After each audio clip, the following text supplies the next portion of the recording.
반갑습니다. 오늘은 10월 셋째 주 맞죠? 네, 셋째 주 예배 함께 나아가도록 하겠습니다. 꽃들도 함께 찬양하시면서 예배로 나가겠습니다.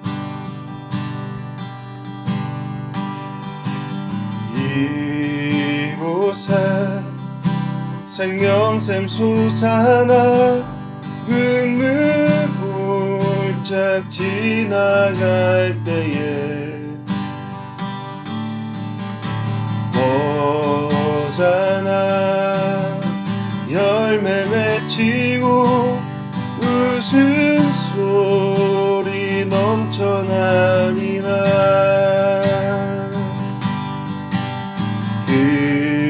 그날에 하늘이 열리고 모든 이가 보게 되리라.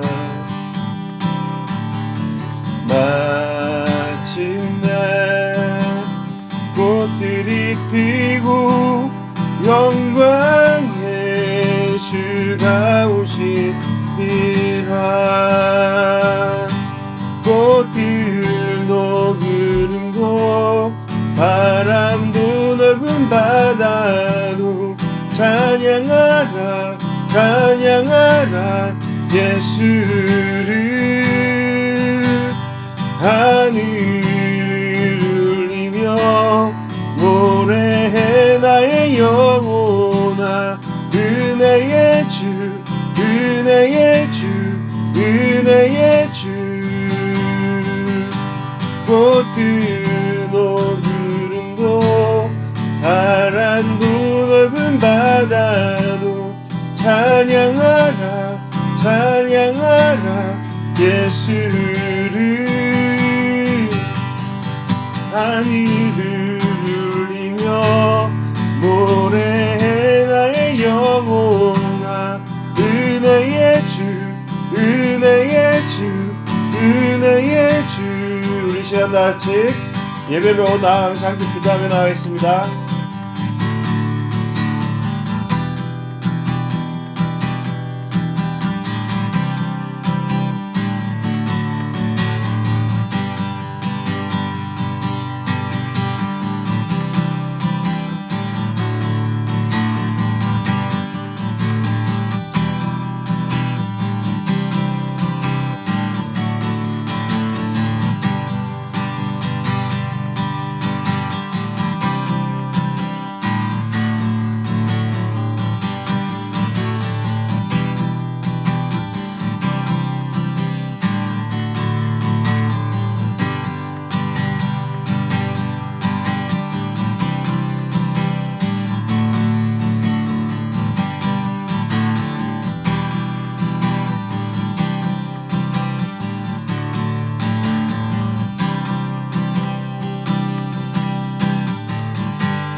문들아 너희 머리를 들지어다. 영원한 문들아 들릴지어다. 영광의 왕이 들어가시리로다. 영광의 왕이 누구시냐? 강하고 능한 여호와시오. 전쟁에 능한 여호와시로다. 아멘. 함께 찬양하시겠습니다.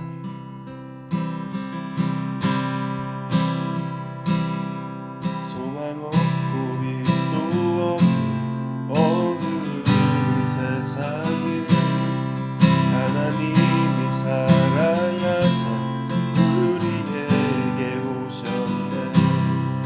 예언하신 약속대로 말씀이 이루신대요. 하늘 영광 거기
오 신실하신 주 내 아버지여 늘 함께 계시니 두려움없네 그 사랑 연찬고 날 지키시며 어제나 오늘도 한결같네 오 신실하신 주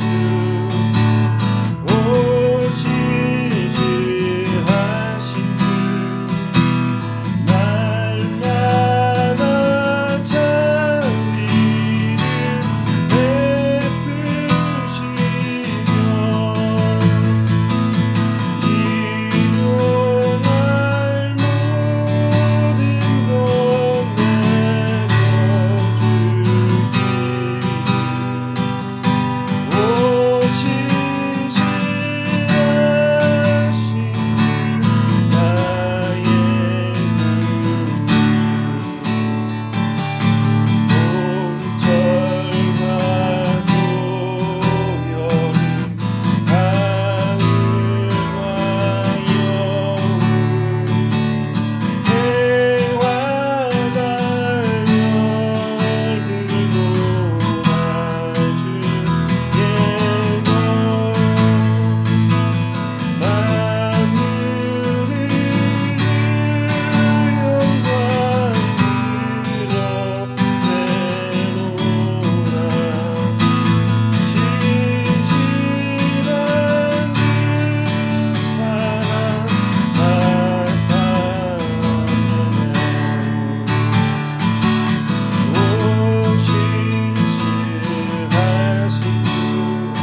신실하신 주 날마다 자비를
이 시간 다 같이 사도신경 하심으로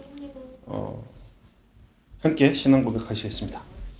나는 전능하신 아버지 하나님 천지의 창조주를 믿습니다. 나는 그의 유일하신 아들 우리 주 예수 그리스도를 믿습니다. 그는 성령으로 잉태되어 동정녀 마리아에게서 나시고 본디오 빌라도에게 고난을 받아 십자가에 못 박혀 죽으시고 장사된 지 사흘 만에 죽은 자 가운데서 다시 살아나셨으며 하늘에 오르시어 전능하신 아버지 우편에 앉아 계시다가 거기로부터 살아있는 자와 죽은 자를 심판하러 오십니다. 나는 성경을 믿으며 거룩한 공교회와 성도의 교제와 죄를 용서받는 것과 몸의 부활과 영생을 믿습니다. 아멘. 네, 오늘 말씀 함께 나누겠습니다. 가장 어두울 때 가장 밝은이라는 제목으로 누가복음 24장 1절에서 9절까지 말씀 함께 보시겠습니다. 누가복음 24장 1절에서 9절까지의 말씀입니다.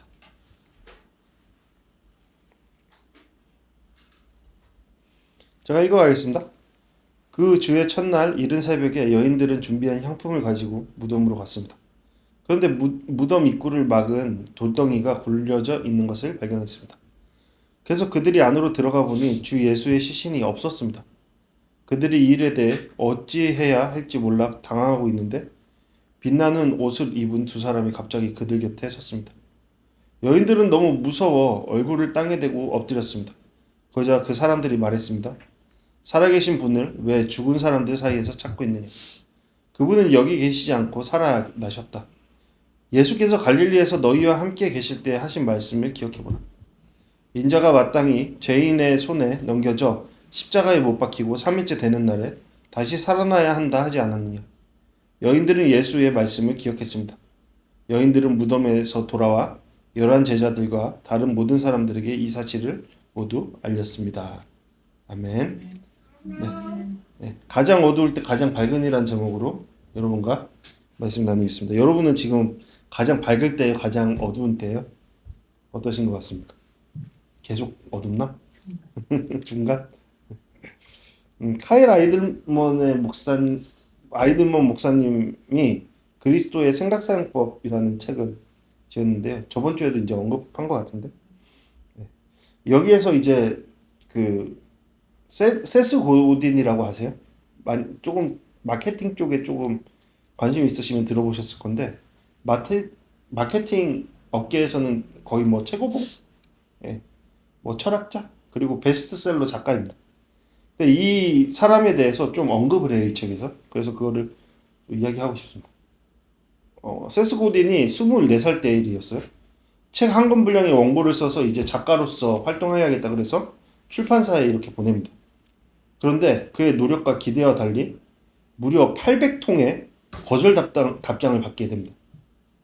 그러니까 원고를 보내는 족족 다 이제 거절을 당한 거예요. 그렇다면 보통 사람들이라면 이런 상황이 크게 좌절했겠죠. 나 여기에 별로 그런 능력이 없나 보다, 재능이 없나 보다. 스스로 실패자로 여기던가 아니면 자기 자신을 비하하면서 이 일에 대한 자신의 길을 의심하기 시작할 겁니다. 더 이상 글쓰기를 하지 말아야겠다라고 하면서요. 그런데 고딘의 선택은 달랐어요. 고딘은 자신이 좋아하는 이 길을 포기하는 대신에 이 상황을 극복하기로 마음먹습니다. 그래서 그가 선택한 게 당시 지글러라는 기독교 동기부여 그 강사가 있었는데 그 강사의 테이프를 구해서 계속 듣기 시작했습니다. 매일 하루 3시간, 그것도 3년간. 그러니까 보통 시간이 아니죠. 그러니까 뭐 1만 시간의 법칙하면은 뭐 3년, 뭐 10년 동안 3시간씩만 하면은 뭐 완벽한 전문가가 된다 막 그런 뭐 이야기를 하는데, 그러니까 3시간씩 3년을 계속적으로 그 얘기를 들었다는 거 뭐예요? 그 머릿속에 이제 그 이 지글러의 긍정의 소리가 그 동기를 뭐 유발하는 그러한 강사의 소리가 가득했겠죠. 따라서 고딘의 마음속에는 이 상황에 대한 부정적인 생각이 뿌리내릴 틈이 없었던 거예요. 왜요? 그 마음에 계속 긍정의 소리를 집어넣기 때문에. 그래서 훗날 성공을 한 고딘은 자신이 이러한 숱한 과거에 거절에도 불구하고 포기하지 않았던 비결을 이러한 선택, 그러니까 자신의 소리가 아니라 내 마음속의 소리가 아니라 지글러의 말에 귀를 기울인 까닭이었다라고 말하고 있어요. 뭐라고요? 자기 자신이 처한 상황 속에서의 자기 마음의 소리가 아니라 외부의 소리, 그것도 자기를 일으켜주는 어떠한 소리에 집중하기 시작함으로써 그 상황을 이겨낼 수 있었다. 그렇게 말하는 거예요. 그러면서 이렇게 말해요. 내가 다 그만두고 은행창구 직원으로 취직하지 않았던 것은 전적으로 지글러의 강연 테이프 덕분이었다. 그렇게 이제 세스고디는 포기하지 않으므로 결국에는 22권 그 이상의 베스트셀러 세계적인 작가가 되었고 그의 책이 39개국의 언어로 이렇게 번역되어 출간됩니다. 그리고 그의 사상이나 뭐 그런 것들은 마케팅 업계의 역사로 남은 것이죠. 아이들먼 목사님은 이러한 세스고딘의 이야기를 전하면서 그의 성공에는 노출의 법칙이 작용했다라고 말하고 있어요, 책에서. 그러니까 노출의 법칙이라는 건 뭐 그렇게 어렵지 않습니다. 자주 반복적으로 접하는 관념이나 사람을 더 선호하거나 끌리게 되는 경향을 노출의 법칙이라고 말하거든요. 그러니까 우리가 많이 보고 듣는 것이 우리가 된다라는 것을 이야기하는 거예요. 저번 주에도 그런 이야기를 했었죠. 그러니까 우리에게 중요한 건 뭐예요? 반복해서 무엇인가를 듣고 보는 거예요. 네. 그러니까 만약에 여러분들이 하루 종일 쇼츠만 보고 막 이렇게 있으면 거기에 내 생각과 내 판단이 거기에 쏠려 있는 거예요. 그죠? 그리고 우리가 알고 있잖아요. 동영상에 계속적으로 우리가 한 개 봤던 것이 또 같은 비슷한 주제로 계속 그렇게 집중하도록 한다는 거. 그러니까 우리는 거기에서 집중해서 가는 거예요. 그러니까 우리한테 중요한 것은 무엇이다? 반복해서 듣는 것이 무엇인가에 대한 것이다. 저는 이 글을 읽으면서 사울과 다윗의 첫 만남을 다룬 사무엘상 16장의 말씀이 떠올랐어요. 제가 이 말씀이 떠오른 것은 뭐냐면 이 두 사람이 듣는 위치와 마음과 그 대상이 너무 다른 거예요. 근데 이게 사울과 다윗의 첫 만남을 그리고 있는 거거든요. 이 지점이 어떤 지점이에요? 사울은 하나님께 끝없는 불순종으로 인해서 하나님으로부터 거절당하고 이제 그리고 새롭게 사무엘로부터 새로운 이스라엘의 이대왕 다윗이 기름 부음 받고 나서의 일을 이야기한 거예요. 근데 여러분 말씀을 보시면 사울이 이제 자기가 하나님으로부터 버림받았다라는 것을 직시한 다음부터 마음속에 번민이 찾아와요. 마음의 병이 찾아오죠. 그래서 이것을 어떻게 하면 이 고통스러운 것들을 어떻게 하면 해소할 수 있을까 생각하다가 뭘 한 거예요? 주변의 신하가 조언을 한 거죠. 좋은 음악을 들으면 좀 치유가 될 겁니다. 그래서 그 좋은 음악을 들려줄 수 있는 신하 그 이스라엘 사람이 있는데 그 사람은 소년 다윗이라는 자입니다. 하프를 기가 막히게 킵니다. 그를 데리고 와서 그 하프 소리를 들어 마음을 치유하십시오. 그래서 사울은 그 조언에 따라서 고용을 하죠. 다윗을 자신의 그 왕국 안으로 데리고 옵니다. 그래서 하프를 키게 하죠. 정말 기가 막히게 켰나 봐요. 그를 위로하죠. 자, 여기에서 두 갈래로 갈리는 거예요. 두 사람의 저는 이게 굉장히 중요한 상징적인 모티브가 있다라고 생각하는데 앞으로의 이 두 사람의 방향성에 대한 자, 사울은 여기에서 뭘 듣는 거예요? 뭘 듣는 거예요? 자기 소리를 계속적으로 듣는 겁니다. 자기를 위로하면서 자기 중심적인 소리를 계속적으로 작용하게 하는 거죠. 나를 섬겨라, 나를 위로해라 그러면서. 근데 다윗은 어떤 작용들을 하고 있는 거예요?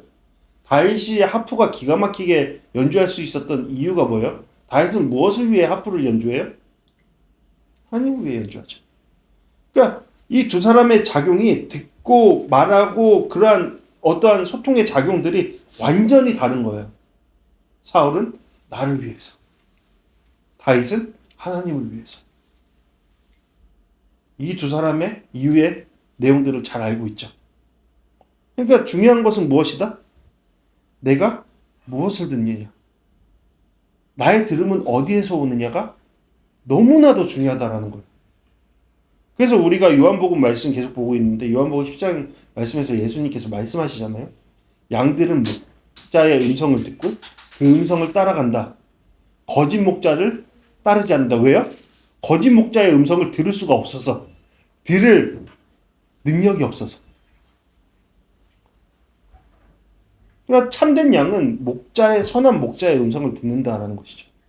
왜요? 왜 선한 목자의 음성을 들을 수 있을까요? 그 선한 목자와 함께한 시간이 쌓여 있어져죠. 들음이 쌓여 있어서입니다. 그래서 오늘 말씀을 시작하면서 질문하고자 하는 거예요. 우리의 들음은 어디에 있는지. 우리는 무엇을 듣고 있습니까? 우리는 무엇을 보고 있습니까? 우리는 계속적으로 무엇을 우리의 삶 가운데 받아들이고 있습니까? 나 중심성에 갇혀서? 아니면 하나님? 이러한 우리의 모습이 우리의 삶의 앞으로의 삶의 방향성을 분명하게 바꿀 것이라고 저는 생각해요. 그리고 왜 하나님께서는 왜 최근 들어 이런 말씀을 우리 교회 안에 계속적으로 주실까? 제 안에도 계속적으로 주실까? 생각해 봐야겠죠. 오늘 말씀을 보면은 지난주에 이어서 지난주에 어떤 일이 있었죠? 예수님께서 십자가상에서 돌아가시고 나서 니고데모와 아리마대 요셉이 빌라도에게 가서 예수님의 시신을 요청했고 그 시신을 가져와서 이 두 사람이 함께 새로운 무덤에 예수님을 안치합니다. 그런데 이 과정 속에 또 누군가의 이야기가 전해졌죠? 이 모든 과정을 멀찍이서 지켜보던 여인들의 모습에 대해서 묘사했습니다. 여인들의 지금의 자리는 어디에 있는 거예요? 이전보다는 조금 가깝지만 여전히 먼 자리에서 이 모든 광경을 보고 있는 거예요. 여인들이 이제는 조금 두려운 상황이 거치고 사람들의 어떤 분노가 조금씩 사그라지고 사람들이 사라지는 것을 생각하니까 이제 조금씩 움직이기 시작하는 거죠. 그래서 앞에서 움직이는 사람이 있고요. 그래서 그들이 이제는 그 예수님이 안치된 것을 보고 자신들의 일을 하기 위해서 준비를 합니다. 물론 그들은 계명을 따라서 안식일에 쉬었죠. 왜냐하면 예수님께서 십자가에 못 박히신 그 다음 날이 안식일이었기 때문에, 그렇죠? 그 안식일에 쉬고 나서 어떤 일을 해요? 이른 새벽에 움직이기 시작합니다. 여러분, 이른 새벽에 여인들이 움직이기 시작했다라는 건 뭐예요? 여러분, 왜 아침에 일찍 일어나서 뭔가를 해요? 중요하기 때문이죠. 뭔가 중요한 일이기 때문입니다. 그러니까 사실상 이 여인들은 지금 여인들의 마음의 상태는 굉장히 불안하고 슬프고 정말 우리가 말할 수 없는 그 고통의 끝자락에 있을 거예요. 그러면서도 동시에 뭘 하는 거예요?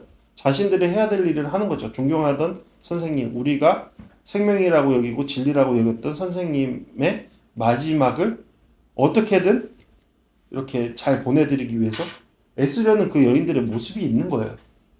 하지만 이 여인들의 마음속에 뭐가 가득해요? 절망이 가득하죠. 절망이죠. 그죠?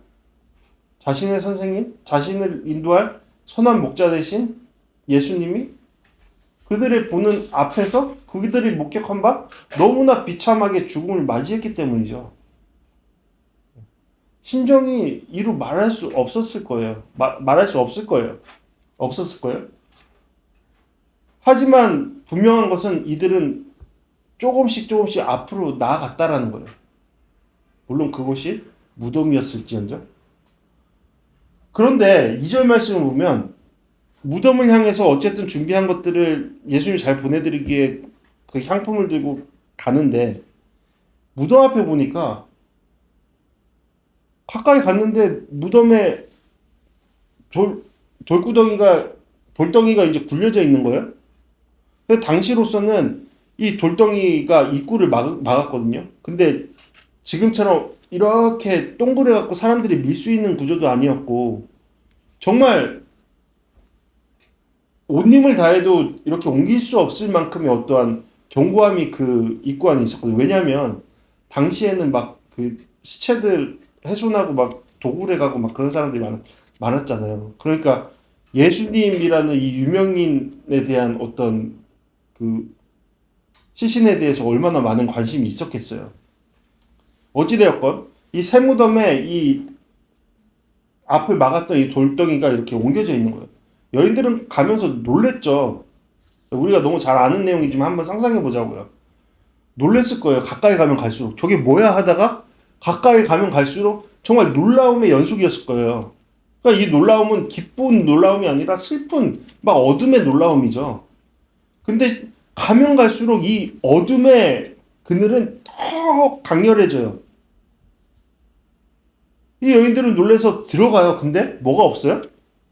주님의 시신이 없는 거예요. 여러분, 여인들의 지금 이 상태에서, 이 상황에서 무엇을 생각할까요? 누가 훔쳐갔구나 생각하겠죠. 그 요즘에 막 말도 안 되는 일들이 막 세상에 벌어지잖아요. 우리나라 뭐 캄보디아 사건도 있고. 근데 부모들이 절규하는 게 뭐예요? 시신이라도 왔으면 좋겠다라고 얘기하잖아요. 마지막을 잘 이렇게 잘 보내줄 수 있도록. 시신조차도 없는 거예요. 그러니까 저는 이 말씀을 보면서 이 여인들의 그 심정이 어땠을까라는 것을 좀 생각해 보는 거예요. 멀찍이 서서 있었을 때보다 가까이 가면 갈수록 더욱더 악화되어가는 그러한 상태를 마주하고 있구나라는 것을 그들이 심정적으로 깊이 경험하고 있겠죠. 그러니까 어둠인데 덮친 게 계속 어둠인 겁니다. 계속 이게 계속 들어가면 들어갈수록 늪인 거예요. 어둠의 늪. 여기에 우리의 감정적인 것들, 우리의 경험적인 것들을 쏟아 넣어보자고요. 우리도 그러잖아요. 나쁜 일이 한 개만 벌어진 게 아니라 엎친 데 덮친 게 계속 벌어지잖아요. 그래서 우리를 더 깊은 어둠의 동굴로 몰아넣잖아요. 이 상태인 거예요. 도저히 어쩔 수 없는. 그런데 이럴 때 정말 놀라운 일이 일어나죠. 갑자기 이들 앞에 두 천사가 나타나는 겁니다. 여러분, 두 천사가 왜 나타났을까? 한 천사도 아니고 예수님께서 말씀하셨죠.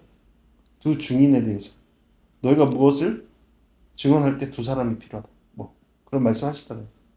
아마 그런 의미일 거예요. 두 천사가 앞에 나타난 거예요. 이것에 대해서 뭐 사실이다, 거짓이다, 뭐 꾸며낸 얘기다 할 필요도 없죠.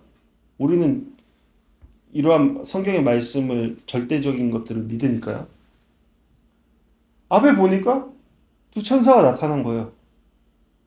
여러분, 그 하나님에 대한 경험을 좀 해보셨습니까? 성경의 경험? 그러면 내 안에 완전 녹아내리죠. 두려움이 가득해집니다. 왜? 신적 존재와의 만남이 그래요. 아마 여인들도 그랬을 거예요. 이 두 천사를 만나자 무너져 내린 거죠. 그러니까 앞에서 이야기했던 것처럼 이 감정들이 점점 더 막 극으로 가는 거예요. 슬픔과 고통과 이제는 더 이상 사람이 이렇게 순간적으로 고통을 딱 당해버리면 문제 앞에 딱 서면 멍해지잖아요.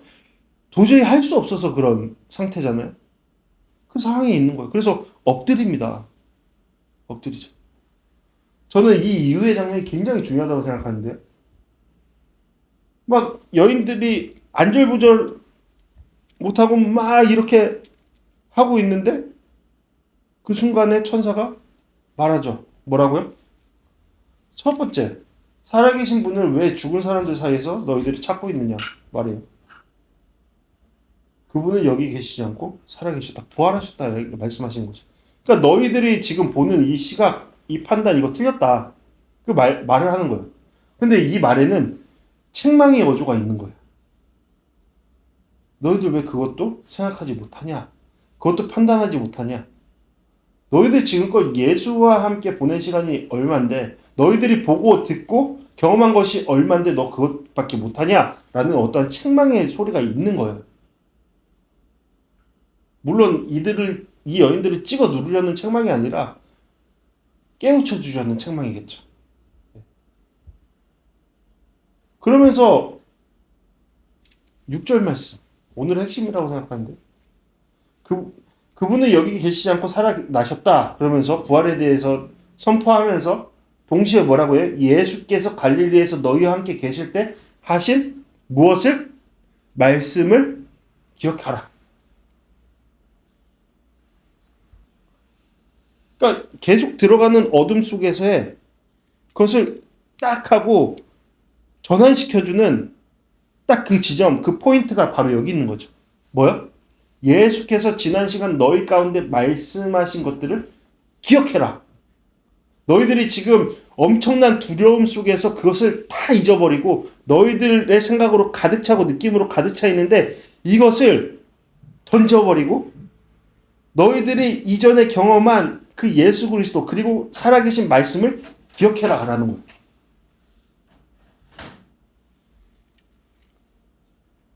그러면서 7절 말씀이 이러죠. 인자가 마땅히 죄인의 손에 넘겨져 십자가에 못 박히고 3일째 되는 날에 다시 살아나야 한다라고 하시지 않았느냐. 하셨죠. 누가복음의 말씀을 쭉 봐도 계속 예수님께서는 그 삶을 통해 말씀하셨습니다. 자신이 누구인지 드러내셨고 자신이 앞으로 어떠한 상황, 하나님의 때가 되면 어떤 상황을 마주할 것이고 그런 것들을 말씀하셨습니다. 그죠? 그래서 그 말씀하시는데 제자들이건 그 주변 사람이건 못 알아들었죠. 그 수준이 그러니까 한계가 그러니까.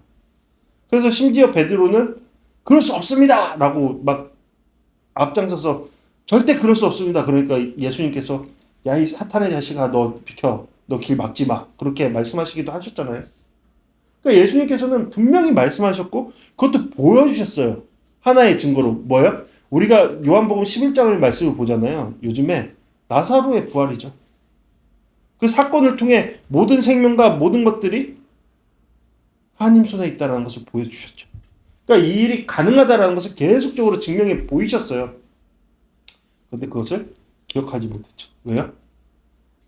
가시나무 가사처럼 내 속에 내가 너무 많아서 그곳에 하나님의 말씀이 쉴 곳이 없어서. 자, 이런 상태에서 이것을 해결할 수 있는 유일한 방법이 뭐예요? 뭐라고 제시해요? 이 천사는? 기억하라 라는 거죠. 지난 시간의 말씀 기억하라. 그러니까 너희들의 소리가 아니라 너희들 가운데 말씀하신 주님의 말씀을 들어라 라는 거죠. 너무 단순합니까? 아니죠. 우리의 삶을 그 안에 적용해버리면 쉽지 않은 문제죠. 기억한다는 게요. 왜? 나는 이미 그렇게 생각해버렸고 그렇게 느끼고 있고 그것으로 가득 차 있는 상태이기 때문에 그것을 뒤로 하고 지난 시간에 말씀하신 것을 나의 현실로 믿음으로 받아들인 건 쉽지 않죠. 하지만 이 여인들은 다행히 어떻게 해요? 그것을 받아들이죠. 자, 그러자 어떤 일이 일어나는 거예요? 이 여인들의 삶의 모습에 변화가 일어나는 거예요. 어떠한 변화예요? 무덤으로 향해서 끝없는 어둠을 향해 나아갔던 이 여인들이 이제 무덤 밖으로 통과해 나옵니다. 그래서 뭘 하는 거예요? 빛 대신 하나님을 증거하는 자리로 나아가는 거죠. 여러분, 우리는 오늘 말씀을 통해서 무엇을 들을 수 있나요? 여러분은 무엇을 듣습니까? 제가 이제 매주 목요일 저녁에 줌으로 은지청년을 만나잖아요. 은지청년 오늘 안 왔지만, 못 왔지만, 안 온 게 아니라. 이 시간 은지청년 만나면서 저한테 굉장히 큰 그 작용들이 있어요. 배움이 있고. 너무 감사해요, 그 시간. 근데 은지청년을 작년 연말에 제가 만났잖아요. 정말 여러분도 대충의 스토리 아시지만 그게 정말 우연을 가장한 하나님의 계획 속에 만났다고 생각을 하는데 지금 생각해보면 너무 신기한 거예요. 은지청년이 그런 상태가 아니었는데 어떻게 나한테 연락을 했지? 너무 신기한 거예요. 그리고 어떻게 그 자리로 만나러 왔지? 어찌되었건 그 자리에서 만났어요. 제가 왜 이 이야기를 하냐면 은지청년이 지난주에 그 얘기를 해주더라고요. 저한테. 만나서 저는 은지청년의 모습이 제가 생각했던 거랑 너무 달랐던 거예요. 그래서 이런저런 이야기를 하면서 막 얘기를 나누는데 저는 기억이 안 나는데 은지청년이 제가 이런 말을 했대요. 두려워하지 말라고. 변화하는 거에 대해서 너무 두려워하지 말라고. 그런 말을 했대요, 제가. 변화를 너무 두려워하지 말라고. 근데 지난주에 은지청년이 말하는데 그 말이 자기한테 너무 크게 다가왔고 그 말이 자신의 생각과 행동을 바꾸는 전환이 됐대요. 신기하죠? 저는 제가 무엇을 말했는지도 기억도 못하는데 은지청년은 그 수많은 말 중에 그 말을 기억하고 움직인 거예요. 그래서 제가 은지청년한테 그 말을 듣고 이렇게 얘기했어요. 그 이유는 그 말이 나라는 사람을 통해서 하나님께서 은지청년에게 말씀해 주신 거기 때문에 그렇게 깊이 다가왔을 것이다. 전 그렇게 믿거든요. 네. 그러니까 은지청년은 그 말을 흘리지 않고 받아들였고 어렵지만 그 말대로 움직이기를 선택하면서 나왔던 거예요. 그죠? 그러니까 어떤 일이 벌어지는 거예요? 변화하기 시작하는 거죠. 어렵지만. 은지청년하고도 얘기해요. 은지청년이 지난 시간 어느 소리에 집중했을까? 나라는 존재에 대한 소리에 집중했겠죠. 근데 외부의 소리를 듣기 시작한 거예요. 그러니까 열리는 거죠. 삶의 변화들이. 무엇을 들어야 하는가? 앞에서도 이야기했지만, 질문했지만, 무엇을 들어야 할까? 최근에 로아와 함께 이제 차를 타고 고속도로를 달리다가 동굴과 터널의 차이에 대해서 이야기를 했거든요. 동굴과 터널. 차이가 뭐예요, 여러분? 어린아이한테 뭘 얘기해 줄 수 있어요? 저는 그냥 쉽게 말했어요. 동굴은 통과하는 거고, 터널은 끝이 없는 거다. 끝이 있는 거다. 끝이 있는 거다. 끝이다. 구멍이 없는 거다. 통도가 없는 거다. 그러니까 여기는 끝없는 어둠이고, 여기는 빛을 향한 통과다. 그죠? 잘 표현하는 것 같죠? 그림으로 하니까 더 이해하기 쉽죠? 여러분, 두려움 속에 예수님의 말씀을 기억하지 못한 여인들의 자리가 어디였나요? 바로 여기 어둠의 자리였죠. 동굴 무덤 그 자체였습니다. 시간이 지나면 지날수록 그들의 마음은 무덤과 같았어요. 더욱 깊은 무덤과 같았어요. 하지만 그들에게 천사의 말을 듣고 예수 그리스도의 말씀을 기억할 때 그들의 자리는 어떤 자리가 되었어요? 터널의 자리가 되었죠. 왜요? 무엇 때문에? 그들은 같은 자리에 있었잖아요. 무엇 때문에요? 그들의 마음의 변화 때문이죠. 그들의 듣는 대상과 방향, 말씀하시고 듣는 그러한 것들이 변화했기 때문이죠. 상황이 아니라 뭐가 변한 거예요? 귀가 변한 겁니다. 무엇을 들을지. 그래서 절망이 소망으로 변한 것이죠.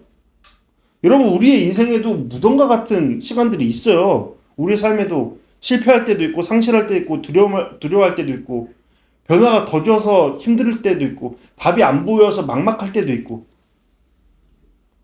그러나 그때 뭘 해야 돼요? 엎드려 뻗쳐야 되죠. 주님 앞에 두 손 들어야 됩니다. 주님을 찬양해야 됩니다. 그것이 유일한 방법이에요. 왜? 우리의 삶은 누구에게 달려있기 때문에? 주님의 손에 달려있기 때문에. 우리 그렇게 고백하잖아요. 그럼 그렇게 살아내야죠. 그러면 어떻게 되는 거예요? 동굴이 터널이 되는 거죠. 절망이 소망으로 변해가는 거죠. 그 시간에 그것을 경험하면서 우리는 더 견고한 새로운 삶을 향해 새로운 빛을 향해 나아갈 수 있는 거죠. 더 확신을 갖고 더 믿음을 갖고. 오늘 말씀을 시작하면서 제가 이제 카일 아이들먼 목사님의 책을 이제 언급했는데 그 책을 보면 이런 내용이 또 나와요. 모든 것은 마음에서 흘러나온다라고 말하면서 하나의 실험을 언급하는데 재밌었어요. 그래서 여러분과 좀 나누려고 해요. 의미도 있고요. 여러분 생각해 보세요. 제가 이제 이 실험을 한번 여러분들 이야기하면서 여러분들도 좀 생각해 보는 거예요. 사람이 위기에서 얼마나 현명한 결정을 할 수 있는지 확인하기 위한 실험이었는데 그 실험에서 참가자들은 이제 이러한 욕조 앞에 이제 서게 돼요. 근데 이 욕조에 이 수도꼭지는 틀어져 있고 물은 계속 나오는 상황이었고 그래서 이제 그 연구자가 이런 말을 하는 거죠. 욕조를 최대한 비우라고요. 욕조에 있는 물을 최대한 비우라고. 빨리. 그래서 이제 도구로 이제 주어진 게 뭐였냐면 이런 스푼, 스푼, 티스푼, 그리고 테이블 스푼, 이거는 뭐 그릇으로 되어 있지만 아무튼 그렇게 이해하자고요. 작은 티스푼, 그리고 테이블 스푼, 그리고 컵이었어요. 이 세 가지 도구가 딱 주어진 거죠. 그래서 최대한 이 욕조에 있는 물을 다 덜어내라. 빨리. 그 사람이 이기는 거다. 이 실험에서. 여러분 어떤 선택을 하는 게 현명할까요? 네?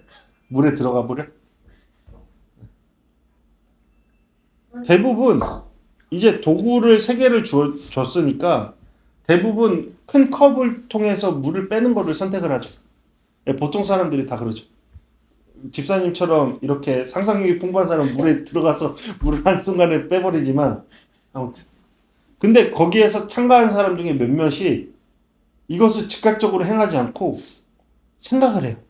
그냥 거기 물고기 순간적으로. 있어요. 순간적으로 생각을 해요. 그래서 뭘 하냐면 수도꼭지를 잠가요. 그리고 또 뭘 할까요? 욕조 이걸 뭐라고 하죠? 마개라고 하나? 그걸 빼요. 그리고 나서 나머지를 이렇게 끝까지 이제 남은 물을 티스푼을 통해서 이렇게 다 빼요.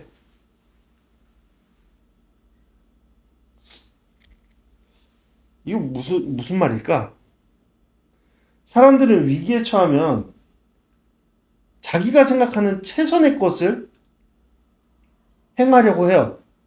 근데 대부분 그 최선의 것이 뭐예요? 컵을 드는 거죠. 생각을 못해요. 생각할 여유가 없으니까. 너무 크니까. 그래서 무작정 컵을 들고 물을 퍼내는 데 집중하죠. 그러면 어떻게 되는 거예요? 컵으로 물을 푸는 속도랑 수도꼭지에서 물이 쏟아지는 속도랑 어떻게 같을 수 있겠어요? 이거는 계속 내려오는 거고 이거는 노동을 통해서 계속 해야 되는 건데 그럼 결국에는 지레 포기하겠죠. 그렇게 되는 거예요. 만약 오늘 말씀에서 여인들이 그저 자신들의 최선으로만 계속 무덤을 향해 갔으면 그들 또한 결국 끝모를 어둠의 감정에 휩싸여서 포기했을 거예요. 아, 끝이구나. 라고요. 그러나 그들에게 하나님께서 보내신 천사가 있었고 그들은 그들의 말을 들었죠. 여인들은. 올바른 반응이 있었죠. 그래서 어떻게 했어요?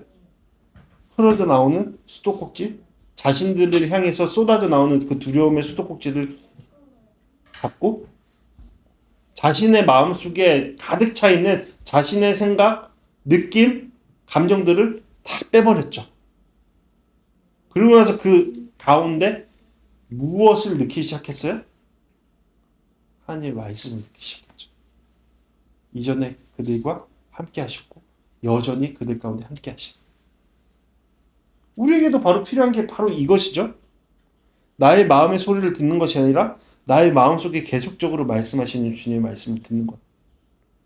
나의 경험 판단, 내가 지금 생각하는 최선의 선택을 하려는 그 마음을 잠궈버리고 내 마음속에 쌓여있는 나를 향한 찬양의 소리에 배수구를 열고 그 자리에 주님을 향한 찬양과 말씀으로 채워넣는 것. 그것이 오늘 말씀의 핵심이 아닌가 생각해 봅니다. 여러분 중요한 것은요. 하나님은 우리 가운데 고통을 주시지 않겠다라고 말씀 안 하셨어요. 그죠? 뭐라고 말씀하셨어요? 너희들이 나를 따르면 오히려 더 큰 고통을 마주하게 될 것이다라고 말씀하셨죠. 하지만 그 가운데 뭘 말씀하셨어요? 또 내가 함께 할 것이다. 너희가 물 위를 걷든 불덩어리를 걷든 뭐 어떤 상황에 처하든 내가 너희와 함께 할 것이다. 너희가 고난의 상황을 만약에 지나가거든 이게 아니라 고난의 상황을 지나갈 때에 내가 너희와 함께 할 것이다. 이 말씀은 뭐예요? 나를 들어라. 나를 바라봐라. 나를 붙들어라. 그러면 그 과정이 끝모를 어둠의 동굴이 아니라 빛을 향한 터널이 될 것이다. 너희가 지날 때. 그렇다면 우리는 지금 뭘 해야 될까요? 수도꼭지를 잠그고 뚜껑을 열어야겠죠. 내 속에 가득 찬 것들을 다 쏟아내기 위해서.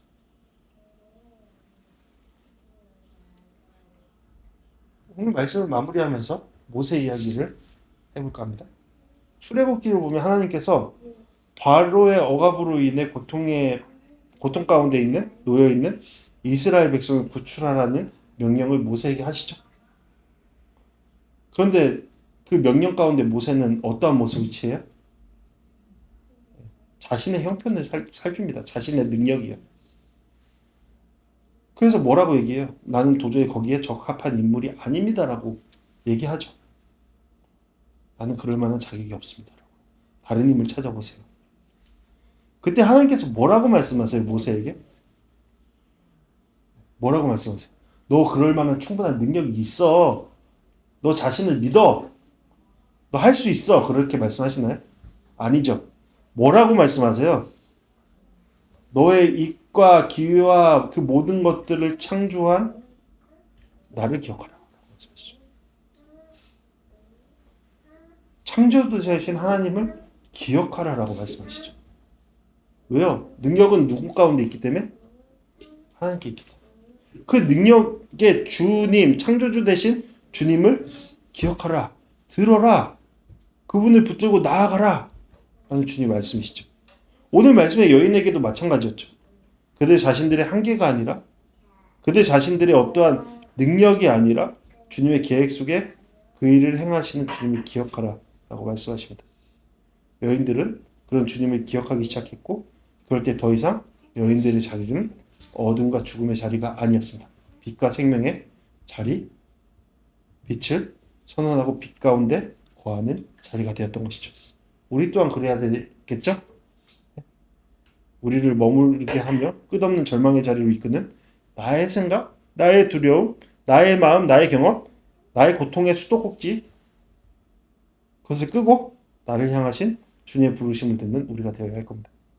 그럴 때 우리의 자리 또한 절망이 아니라 하나님을 꿈꾸는 하나님의 부르심을 듣는 그 자리가 될 겁니다.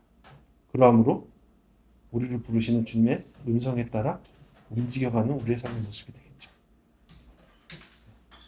가장 어둡다고 말하는 자리가 그럴 때에야 비로소 가장 밝은 자리가 될 것입니다. 그러한 빛을 경험해 나가는 우리의 삶의 모습이 되기를 간절히 바랍니다. 네, 이 시간 다 같이 주품에 찬양하시겠습니다.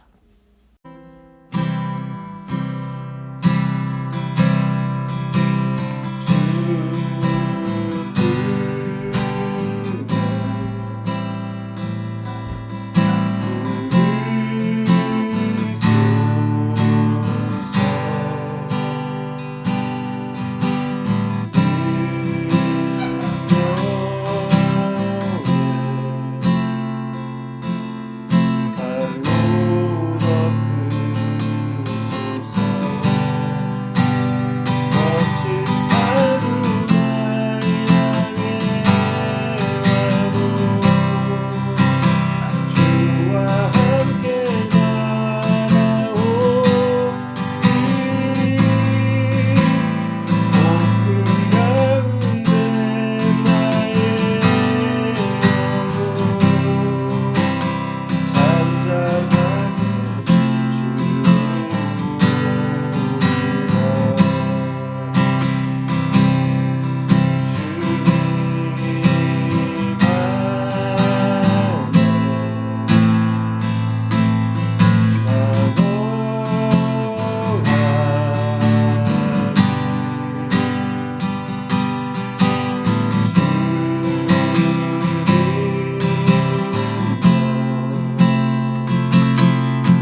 우리의 소망 되신 하나님 아버지, 우리가 우리의 무능함을 기억할 수 있도록 하시옵소서. 우리가 우리 스스로에게 빠질 때 그것이 우리의 어둠의 늪의 시작이 됨을 기억하게 하시옵소서. 우리의 마음을 의지하고 의존하지 않도록 하시옵소서. 주님, 우리 가운데 계속적으로 말씀하시는 주님의 음성을 들을 수 있도록 하시옵소서. 그것으로 살아갈 수 있도록 하여 주시옵소서. 그것만이 소망됨을 기억하며 그것을 붙들며 나아갈 수 있도록 하여 주시옵소서. 그럴 때 우리의 삶이 더 이상의 어둠의 연속이 아닌 빛을 향하는 걸음이 됨을 믿사오니 우리를 그 자리로 인도하여 주시옵소서. 이제는 우리 주 예수 그리스도의 은혜와 아버지 하나님의 사랑하심과 성령 하나님의 감화로 충만하심이 이 자리에 모인 우리 가운데 함께 하시기를 간절히 축원하옵나이다. 아멘.